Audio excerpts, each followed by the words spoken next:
Hello, class, and welcome to the next portion of our lecture on social media etiquette. Now, at this part of our lecture, we're going to be focusing upon creating inclusive content on a professional social media page in the context of social and community service work.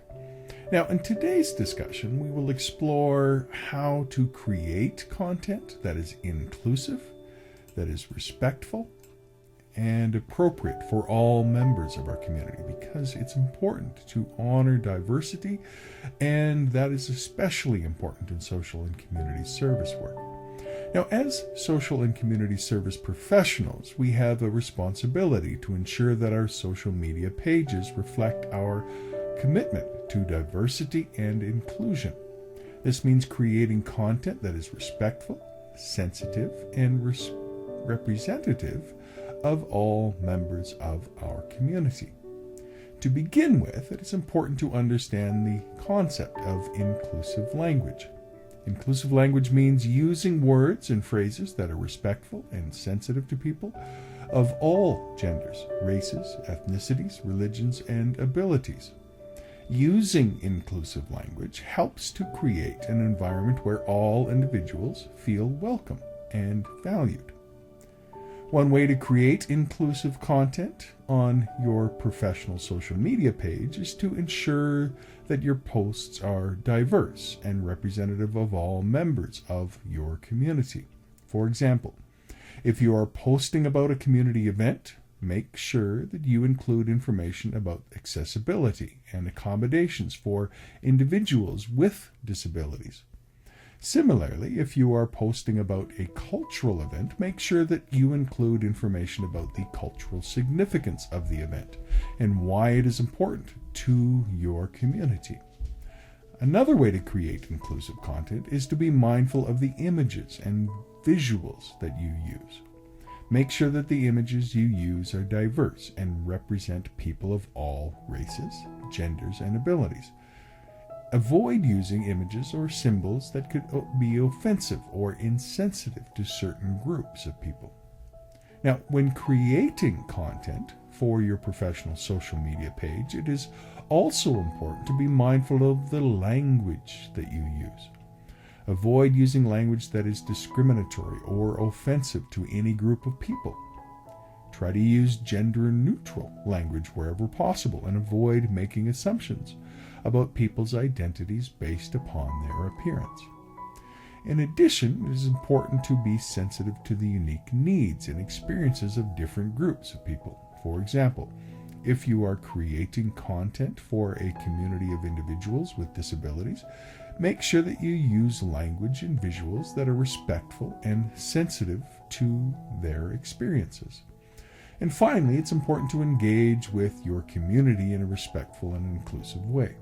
And this means responding to comments and messages in a timely and respectful manner, and being open to feedback and suggestions from your community. In essence, creating inclusive content on a professional social media page is essential for social and community service professionals. And by using inclusive language, diverse images and visuals, and being mindful of the unique needs and experiences of different groups of people, you can create a welcoming and inclusive environment for all members of the community. Now, there are several studies that have focused on the importance of creating inclusive content on social media. So here's some examples and some insights that we can gain from them. For example, the study by Bracken in 2017, The Role of Social Media in Creating Inclusive Communities, cites that there are certain ways in which social media can be used to create more inclusive communities, particularly in the context of disability. And what the authors found was that social media can provide a platform for individuals with disabilities to connect with others and share their experiences. And they also noted the importance of using inclusive language and images in social media content. A few other studies, a study by Bliak in 2017, where they explored the role of social media in promoting positive activism and diversity, highlighted again the need for respectful and inclusive language, and how social media can be a powerful tool for promoting social change. Dixon and Killingsworth in 2015 conducted a study where they highlighted the importance of having inclusion and diversity in the promotion of and commitment to engagement with communities. So in terms of examples of creating inclusive content in the context of social and community service work, here's a few examples. Things that you can do. You can share stories and images that represent diverse populations. So, for example, a community service organization could share stories about individuals with different cultural backgrounds who have benefited from their services. You could use inclusive language in your social media posts, and this means avoiding language that may be offensive or exclusionary to certain groups. For example, using they and them pronouns instead of using someone's gender. Engaging in diverse communities in social media. This involves actively seeking out and listening to the voices of marginalized groups, using social media as a platform to promote their perspectives and experiences. Now, overall, I think the lessons that can be learned from these examples and the research in inclusive content in social media are that we need to be deliberate in our efforts to be aware of and sensitive to the experiences of the diversity of the communities that we serve. And by simply engaging in that diversity and reflecting that diversity in our social media, we can go a long ways to engaging the community better and also promoting our own competence within the profession. Now, how do we respond to comments through social media? Well, one of the key aspects of managing a professional social media page is learning how to respond appropriately to posts and comments. And this requires a delicate balance between engaging with an audience, representing your organization's values and mission, and upholding professional standards of conduct. So here are some principles to consider when responding to posts on a professional social media page. First, be courteous and respectful. Now, when responding to comments and messages, always maintain a courteous and respectful tone. This includes avoiding any offensive or derogatory language, refraining from personal attacks or insults, and being mindful of cultural and social sensitivities. Next, stay on the topic. Keep your responses focused on the topic at hand and avoid getting sidetracked by tangents or unrelated issues. This can help maintain a professional and organized tone and ensure that the conversation remains positive. You can also provide accurate information.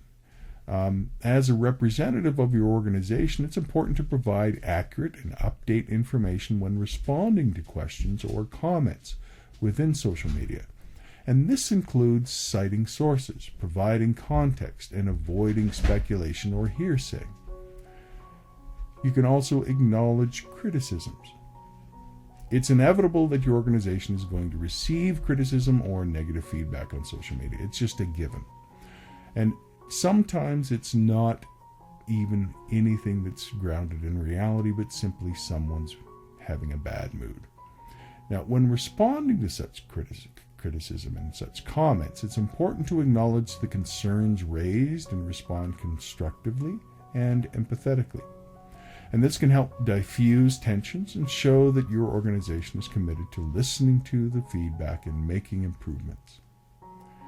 Next, know when to disengage from comments. In some cases, it may be necessary to disengage from a conversation or thread if it becomes unproductive or negative.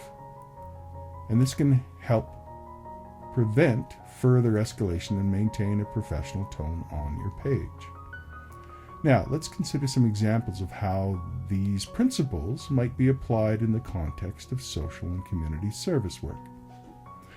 First example, an organization that provides mental health services receives a comment on its Facebook page from a client who is unhappy with the quality of care they received.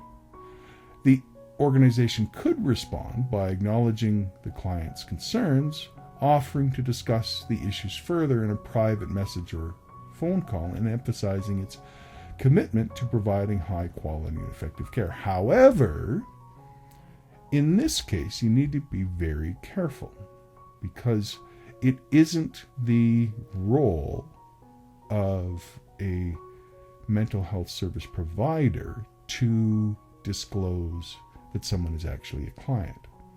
So you when in doing this, you need to be very careful that you aren't acknowledging that the person themselves are a client, but just that there are concerns that you're open to hearing in a private conversation. In essence, responding appropriately to posts on a professional social media page requires some careful consideration of the professionalism, of the respect, and the inclusivity that needs to be there. And by following these principles and using examples from the social and community service field, we can ensure that our social media presence reflects our values and supports our mission. Now, research suggests that responding appropriately to interactions on a professional social media page are crucial in maintaining positive and professional images. And so here's some key lessons that we can see from research. First off, respond promptly. So it's important to respond to interactions on a professional social media page in a timely manner. And this shows that the page is actively managed and that the organization or individual is committed to engaging with their audience. Next, be respectful and professional. When responding to interactions, it is essential to maintain a respectful and professional tone. Even if the interaction is negative or critical, responding with respect and professionalism can help to diffuse the situation and show that the organization or individual values their audience. Next, address concerns and questions. When responding to interactions on a professional social media page, it is important to address any concerns or questions that are raised. And this shows that the organization or individual is listening to their audience and is committed to providing value. Personalize your response. Now, personalizing responses can help to create a connection with the audience and show that the organization is open to engagement. And using the individual's name or referring to specific details in the interaction in a private way can help create a more meaningful response. But be careful in doing that in a public forum setting. Provide some value. When responding to interactions on a professional social media page, it is important to provide value to the audience. And this can be done by providing additional information or resources, offering support, or simply thanking the individual for their engagement. And finally, stay on brand. When responding to interactions on a professional social media page, it's important to stay on brand and maintain consistency in messaging and tone. And this helps to reinforce the organization or individual's image and their reputation. So overall, responding appropriately to interactions on a professional social media page is an important aspect of maintaining a positive and professional image. By following all of these key lessons and the literature, we can go a long ways in caring for our community through the power and influence of social media.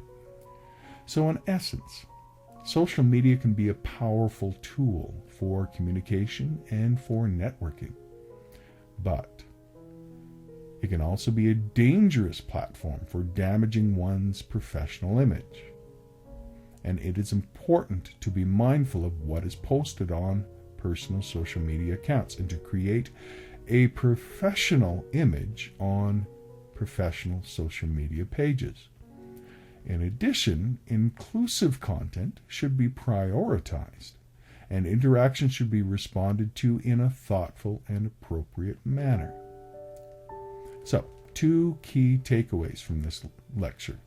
First, always consider the potential consequences of social media posts and interactions on both personal and professional accounts. And second, be intentional about creating a professional image and promoting inclusive content on professional social media pages.